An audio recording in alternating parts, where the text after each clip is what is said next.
이 일 후에 내가 들으니 하늘에 허다한 무리의 큰 음성 같은 것이 있어 이르되 할렐루야! 구원과 영광과 능력이 우리 하나님께 있도다. 그의 심판은 참되고 의로운지라. 음행으로 땅을 더럽게 한 큰 음녀를 심판하사 자기 종들의 피를 그 음녀의 손에 갚으셨도다. 할렐루야! 그 연기가 세세토록 올라가더라. 또 24장로와 네 생물이 엎드려 보좌에 앉으신 하나님께 경배하여 이르되 보좌에서 음성이 나서 이르시되 하나님의 종들 곧 그를 경외하는 너희들아, 작은 자나 큰 자나 다 우리 하나님께 찬송하라. 또 내가 들으니 허다한 무리의 음성과도 같고 많은 물소리와도 같고 큰 우레소리와도 같은 소리로 이르되 할렐루야! 주 우리 하나님 곧 전능하신 이가 통치하시도다. 우리가 즐거워하고 크게 기뻐하며 그에게 영광을 돌리세. 어린 양의 혼인 기약이 이르렀고 그의 아내가 자신을 준비하였으므로 그에게 빛나고 깨끗한 세마포옷을 입도록 허락하셨으니 이 세마포옷은 성도들의 옳은 행실이로다. 오늘 말씀을 보시면 문자상으로는 4번의 할렐루야가 나오는데 찬양의 구분으로 보면 총 3번의 할렐루야 찬양이 나옵니다. 그런데 여기서 할렐루야라는 것은 여러분도 잘 아시는 것처럼 히브리어 할랄과 야에서 비롯된 단어인데 여호와를 찬양하라 이 뜻입니다. 그런데 오늘 말씀을 보면 할렐루야를 외치는 찬양이 1번이 아니라 3번이나 나오고 있는데 성경에서 3번이라는 횟수는 단순히 3번을 말하는 게 아니고요. 할 수 있는 한 계속해서 주님을 찬양한다 그 뜻입니다. 예를 들어서 사도 바울이 자신의 몸에 박힌 육체의 가시를 놓고 기도를 했는데 3번 기도했다는 기록이 나오거든요. 그런데 이 3번의 유대적 해석이 뭐냐면 딱 3번 기도했다는 뜻이 아니라 자기 몸의 치유를 위해서 할 수 있을 만큼 기도했다 그 뜻입니다. 3번은 언제나 그런 뜻이에요. 그러니까 오늘 말씀에 기록된 성도들은 할렐루야를 계속 외치면서 하나님을 찬양하고 있다는 거죠.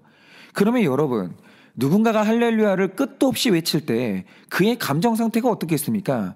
그게 뭔지 이유는 다 달라도 엄청나게 기쁜 일이 뭐가 생긴 겁니다. 제가 실제로 공동체 생활을 해봐도요, 누군가가 문을 열면서 할렐루야 이렇게 외치고 들어오는데 울면서 들어오는 사람은 한 사람도 못 봤습니다.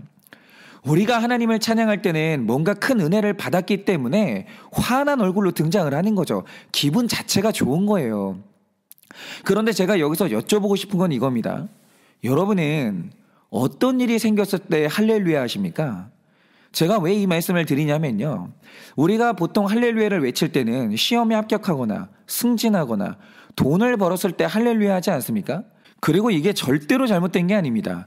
시험에 합격했는데 할렐루야 하면서 하나님을 찬양하면 그거 좋은 믿음입니다. 내가 승진을 했는데 할렐루야 하면 정말 좋은 믿음이고요. 돈을 벌었을 때 할렐루야 하면 너무 좋은 믿음이에요. 그런데 제가 말씀드리고 싶은 건 그렇지 않으면 할렐루야가 아닌가요? 제가 전에도 말씀드린 적이 있는데요.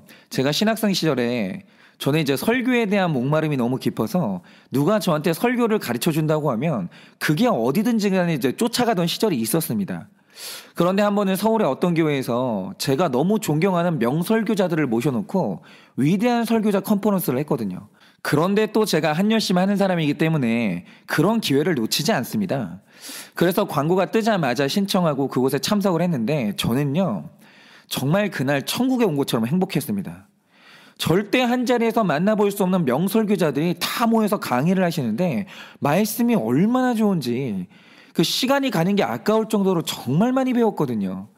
그런데 그날 모든 강의가 다 좋았는데 제가 유독 한 분에게서는 충격에 가까울 정도의 감동을 받았습니다. 왜냐, 이날 강사 중에 온누리교회를 담임하셨던 고 하용조 목사님이 계셨었는데요.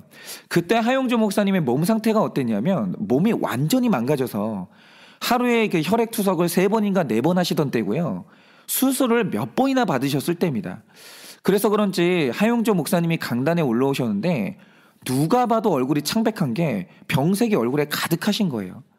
그런데 그분이 그런 몸 상태로 올라오셔서 강의를 시작하시는데 저는 그날 강의 내용을 평생 잊지 못하거든요. 왜냐, 이날 하용조 목사님이 입을 열어서 강의를 하실 때 가장 처음으로 하셨던 말씀이 뭔지 아십니까? 거기 모인 모든 사람들 보고 천사처럼 환하게 웃으면서 할렐루야 이러시는데, 이상한 게 뭐냐면 할렐루야를 외치자마자 거기 모여있던 모든 사람들이 갑자기 흐느껴 울기 시작하는 거예요. 그래서 정말 이상한 경험을 했습니다. 그러면서 다른 강의를 들을 때는 많이 배우고 도전을 받던 분들이 하용조 목사님이 할렐루야를 한번 외치니까 회개하고 치유받고 은혜 받는 걸 제가 본 거예요. 이게 정말로 있었던 일이고요. 제가 그날 깨달은 게 뭐냐면 설교는 단순히 내용이 아니라는 걸 깨달은 거예요. 근본적으로 목사뿐 아니라 성도의 마음에 하나님을 찬양하는 할렐루야가 진실하면 바로 그게 능력이 되고 그게 바로 사람을 살린다는 걸 이때 처음으로 체험을 했다는 거죠. 그런데 제가 말씀드리고 싶은 건 이겁니다. 우리가 상황과 환경이 감사해서 그것 때문에 할렐루야 할 수 있고요. 그것도 좋은 할렐루야가 맞아요. 그런데 그날 하용조 목사님의 몸 상태를 보면 도저히 할렐루야를 외칠 수가 없는 상황이었거든요. 그런데 그날 하용조 목사님이 세상에서 가장 깊고 아름다운 할렐루야를 외치는 거예요. 그럼 이게 뭘 말해줍니까? 하나님을 향해 진정으로 찬양할 때 그것을 가능하게 하는 건 환경이 아니라 구속사적인 관점이라는 거예요.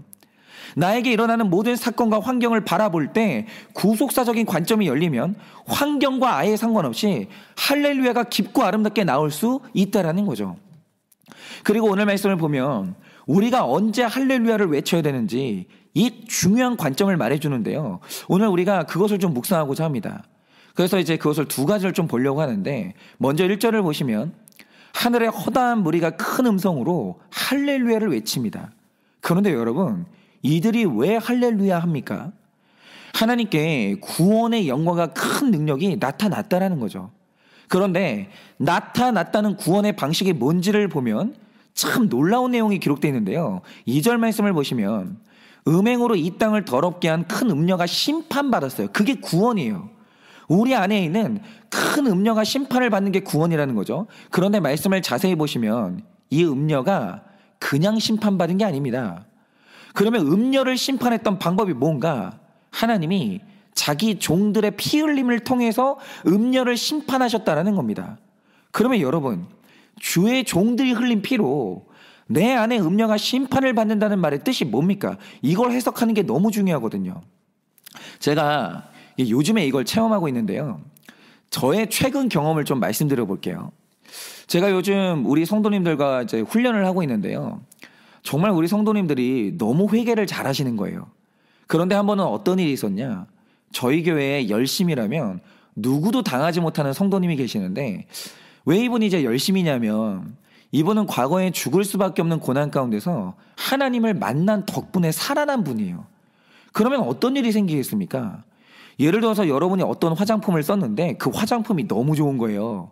그러면 일어난 일이 뭡니까? 그 회사에서 무슨 월급 주는 것도 아닌데 너도 써보라고 하면서 그렇게 전도를 하는 거예요. 화장품 전도를. 그러니까 일반 기업에서 가장 좋아하는 마케팅이 뭐냐면 그 입소문이거든요. 그런데 입소문이라는 현상이 이제 증명하는 게 뭐냐면, 사람들이 어떤 제품을 경험했을 때 효능감이 너무 좋고 효과가 좋으면 그 제품에 대한 자신감이 생기는 거예요. 그러면 두려움 없이 이걸 사람들에게 말할 수 있게 되는 거죠. 이렇게 사람은 나에게 좋은 것이 있으면 다른 사람에게 권하는 마음이 있는데요. 이분은 하나님이 그랬던 거예요. 내가 만난 하나님은 죽을 자리에서 날 살려주신 분이고 그분을 믿어야 살 수 있다는 확신이 너무 강했기 때문에 하나님을 전하는 데 있어서 자신감이 있는 거예요. 일단 여기까지만 보면 우리 성도님은 95점이에요. 그런데 문제가 뭐냐면 열정이 너무 대단하니까 완급 조절이 안 되는 거예요. 그래서 일어난 일이 뭐냐? 부모님이 아무리 사랑으로 말해도 자꾸 말하면 좀 힘들고 싫은 게 있잖아요. 그런데 이분은 자녀들에게 쉬지 않고 예수를 말하고 예배를 말하고 거룩을 말하는데 그게 문제는 너무 지나쳤던 거예요. 이 자녀들 입장에서는 우리 엄마인데 엄마랑 내 고민도 나누고 싶고 일상적인 대화도 하고 싶고 때로는 드라마 이야기도 하고 싶은데 엄마는 입만 열면 예수만 말하니까 그게 넘쳐서 너무 힘들었던 겁니다. 그러다가 어느 날도 이 집사님이 이제 자녀들을 불러다 놓고 자녀들한테 교회 가라, 큐티 해라, 예수님 잘 믿어라, 이 말을 여전히 하고 있었는데 이날 자녀분이 빵 터진 거예요. 그러면서 이제 울면서 말하기를, 엄마는 왜 맨날 그 말만 하냐고, 그게 얼마나 나를 숨막히게 하는 줄 아냐고, 나는 엄마한테 도망가고 싶다고 말하는데 그 말 듣고 우리 집사님이 너무 충격을 받으신 거예요. 나는 이게 너무 좋아서, 우리 자녀들도 이 좋은 예수님 믿고 정말 이 인생의 위기를 예수님과 함께 이게 건넜으면 좋겠어서 그래서 이제 권한 건데, 그게 내 자녀를 숨막히게 하고 있었고 자녀가 나에게서 멀어지고 있다는 걸 그날 처음 알았다는 거죠. 그래서 그 말을 듣고요, 며칠 내내 우신 거예요. 그리고 훈련하는 자리에 오셔서도 자기 죄를 고백하면서 나의 지나친 열심 때문에 자녀가 상처받았다고 얼마나 마음이 아파하시는지, 이 정말 순교자가 피를 흘리는 것처럼 나의 회개를 쏟아내고 눈물을 그렇게 흘리시는 거예요. 그리고 이제 저희가 옆에서 그 아픔을 위로하고 이제 함께 해석을 나눴죠.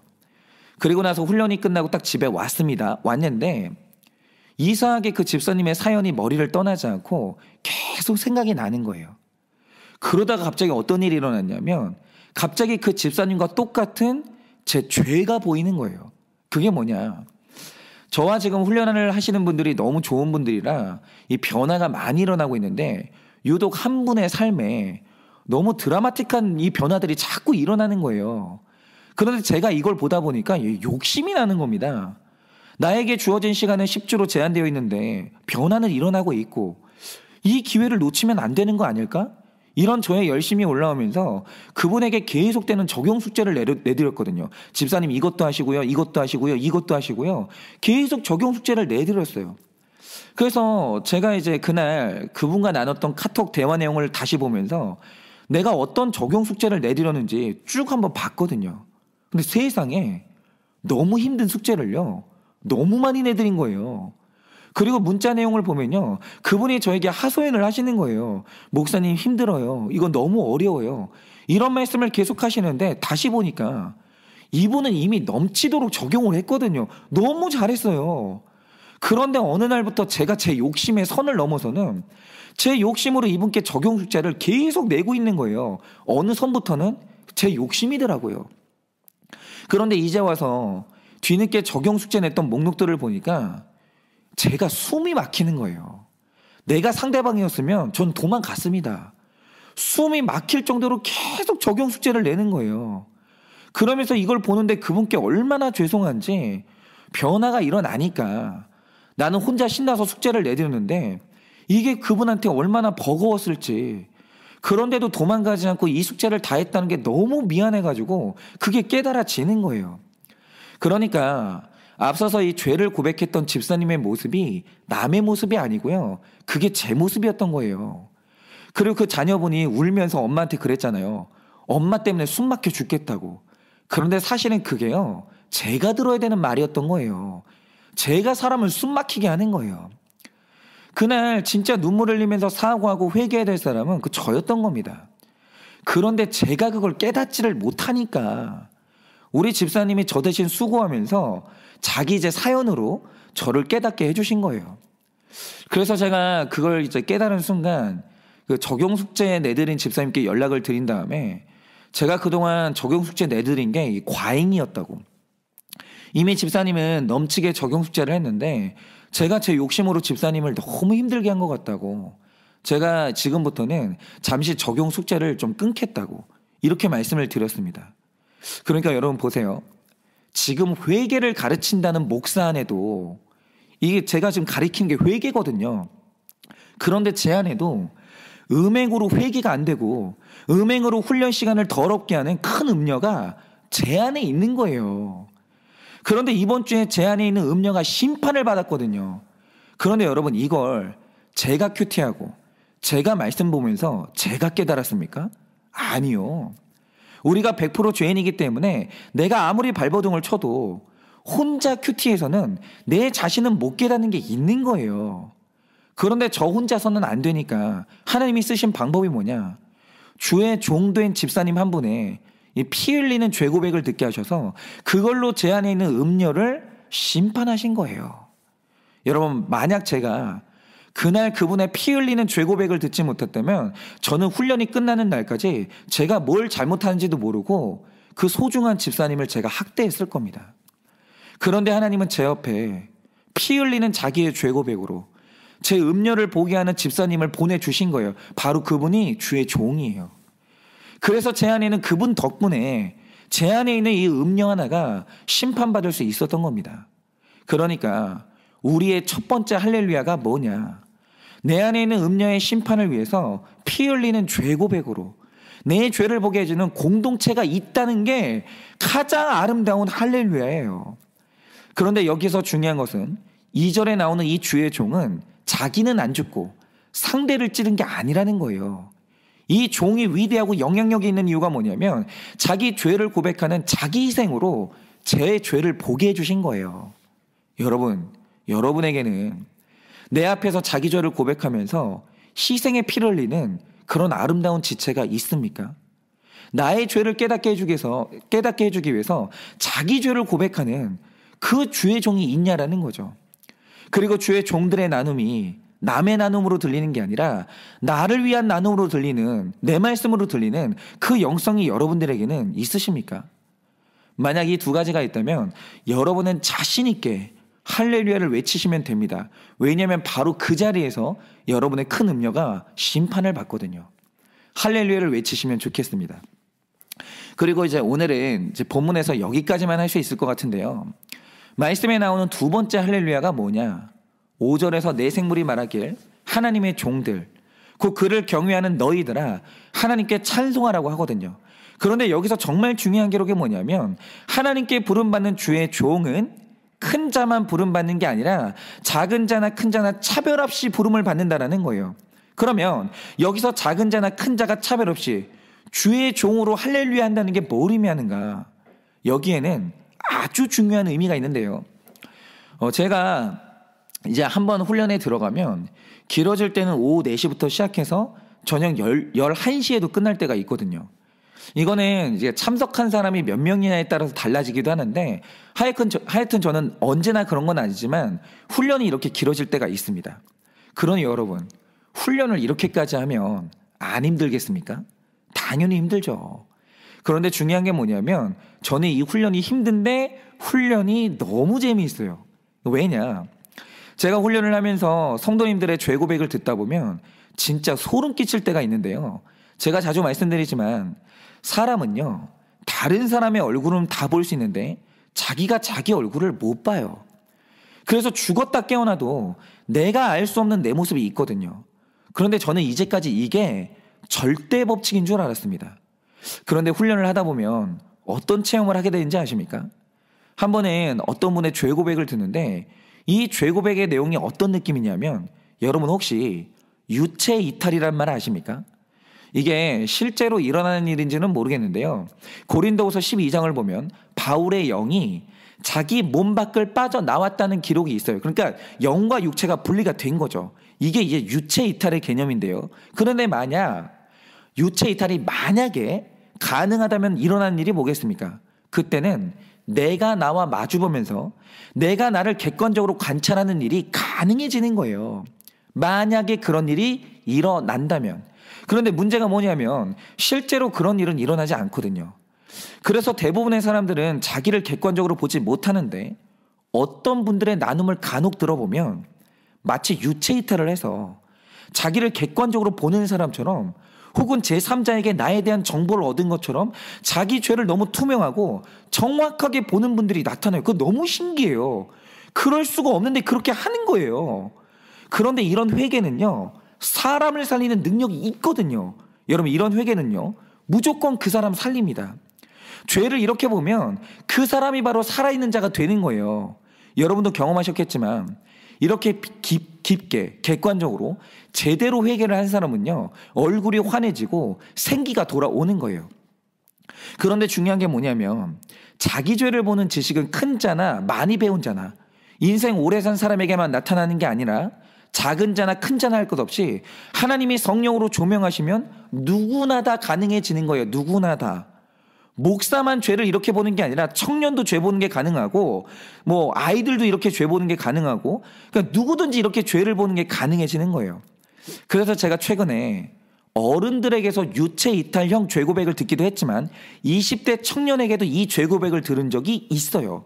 진짜 그럴 때마다 소름이 끼칩니다. 여러분, 죄를 보는 데는 작은 자 큰 자가 없는 거예요. 그냥 성령 충만하냐 이것만 있는 거예요.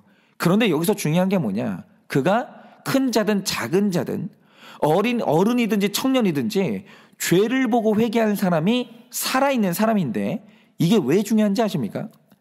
여러분, 교회와 공동체에 죽어가는 사람이 있다고 하죠. 그러면 그 사람을 누가 살릴 수 있습니까? 우리는 흔히 생각하길 죽어가는 사람은 목사가 살리고 장로님이 살리고 권사님이 살린다고 생각하는데 틀렸습니다. 죽어가는 사람을 살리는 건 직분자가 아니라 살아있는 사람이 죽은 사람 살리는 거예요. 그러니까 우리가 너무 착각하는 게 목사라는 직분을 받으면 그 직분 자체가 살아있다는 증거가 아니에요. 여러분, 얼마든지 그 교회에서 죽어가는 사람, 우울증에 걸려서 숨도 못 쉬는 사람이 목사님일 수 있는 겁니다. 여러분, 제가 권위주의를 진짜 싫어하는 이유가 뭐냐면요, 그 교회에 죽어가는 사람이 얼마든지 목사일 수 있거든요. 그런데 권위주의, 신비주의가 팽배하면 내가 죽어가는데 목사님이 죽어간다고 말을 못하는 거예요. 그리고 마치 살아있는 사람인 것처럼 연기를 해야 되는 거죠. 그런데 우리가 분명히 알아야 될 게 뭐냐, 목사는 죽어가는데 집사님이 살아있다. 그러면 살아있는 집사가 죽어가는 목사님 살리는 거예요. 물론 제일 좋은 그림은 목사님이 살아서 집사님들 살리고 장로님들이 살아서 성도님들 살리고 이러면 제일 좋죠. 제일 좋은 거 맞아요.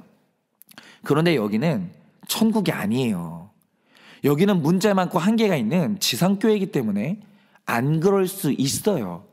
그래도 됩니다.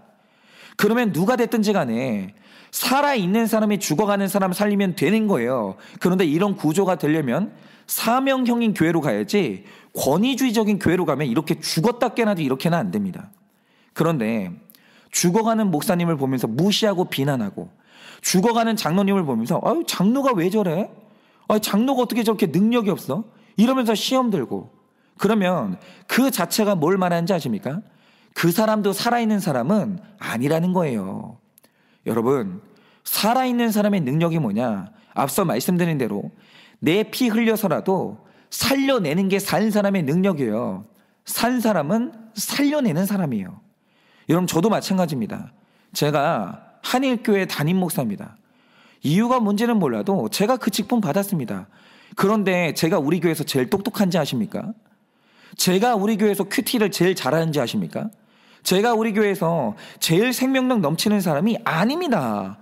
제가 아니에요. 여러분, 저보다 생기 있고 능력 있는 장로님, 집사님들이 우리 교회 안에 많이 있습니다. 그래서 어떤 때는요, 저도 죽어가는 집사님, 제가 죽어가는 성도님들 살리지만 우리 장로님들, 우리 권사님들, 우리 집사님들이 죽어가는 목사를 살린 적이 얼마나 많은지 모릅니다. 여러분, 원래 저는요, 매일 이렇게 설교 못해요. 이렇게 할 수가 없어요. 저는 원래 제 설교는 죽었어도 진작 죽었어야 되는 설교예요.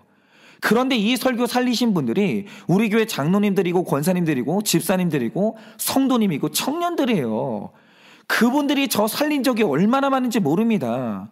그리고 제가 힘든 일이 있으면요, 살아있는 장로님, 권사님, 집사님들한테 가서 제 고민 털어놓고 위로받을 때가 얼마나 많은지 몰라요. 여러분, 살아있는데 작은 자가 어디 있고 큰 자가 어디 있습니까? 살아있는 사람이 집사님인데 죽어가는 사람이 목사다. 그럼 비난하지 마시고 무시하지 마시고 살리세요. 아니, 여러분이 그 목사님 살리세요. 그럴 수 있어요. 죽어가는 목사님 손 좀 잡아드리고 최후의 언어로 위로 좀 해주시고 이렇게 세워주세요. 왜 안 됩니까? 그러면 목사님이 죽어가면 집사님이 살려도 되는 거예요. 그리고 감사하게도 만약 목사인 저에게 생명이 있으면 그때는 제가 위로해드리고 말씀으로 해석해드리고 함께 일어서면 되는 겁니다. 이렇게 작은 자든 큰 자든 내가 회개함으로 살아나서 다른 사람 살릴 수 있으면 바로 그게 할렐루야예요. 여러분, 죽어가는 사람 비난하고 무시하는 게 그게 할렐루야가 아니라는 겁니다. 여러분, 제가 이 아침에 진정한 할렐루야 두 가지를 나누었습니다. 그래서 오늘 여러분의 삶에도 여러분의 가정에도 이 할렐루야가 아름답게 울려 퍼지기를 예수님의 이름으로 축원합니다. 기도하겠습니다. 하나님, 오늘 말씀을 보니 심판이 이제 완료되고 정말 세상 천지에 할렐루야가 진동을 하고 있습니다. 하나님, 우리 삶에도 내 입술에도 그런 할렐루야가 있습니까? 그런데 주님, 오늘 말씀을 보니 나를 위해서 피 흘리고 죽어주는 그 주의 종이 있고 또 그 주의 종의 모습을 보면서 나의 안에 있는 큰 음료를 보고 회개하면 그런 공동체가 있으면 바로 그것이 할렐루야라고 하십니다. 하나님, 우리에게는 그런 공동체가 있습니까? 나를 위해 죄 고백하는 사람의 그 죄 고백을 들으면서 내 죄를 보는 영성이 있습니까? 그럼 누구든지 돈이 없어도 몸이 약해도 할렐루야입니다. 그리고 오늘 말씀을 보니 집사가 됐든 장로가 됐든 목사가 됐든 큰 자든 작은 자이든 하나님, 만약에 살아있는 사람이 죽어가는 사람 살리고 있으면 그것이 바로 할렐루야라고 합니다. 하나님, 오늘 우리 집에 죽어가는 사람이 누구입니까? 아버지가 죽어가고 있습니까? 그런데 자녀가 살아있습니까? 그럼 살아있는 자녀가 정말 죽어가는 아버지 살리면 그것이 할렐루야입니다. 하나님, 우리 교회에 죽어가는 사람이 누굽니까? 만약 죽어가는 사람이 목사고 살아있는 사람이 집사님이고 청년이면 그 사람이 살려내면 바로 그것이 할렐루야라고 합니다. 죽어가는 사람 비난하는 것이 아니라 죽어가는 사람 손잡아주고 이렇게 세워주고 살려내면 그것이 할렐루야라고 하셨사오니 하나님, 우리 삶에도 오늘 살려내는 이 할렐루야가 가득하게 하여 주시고 그것 때문에 오늘 우리 삶 가운데 하나님을 찬양하는 일이 가득할 수 있도록 각 가정 가운데 교회 가운데 이 할렐루야가 넘쳐날 수 있도록 주님께서 역사하여 주시옵소서. 오늘 우리의 삶에 그런 할렐루야가 가득하게 하실 줄 믿사오며 살아계신 예수님 이름 받들어 기도드립니다. 아멘.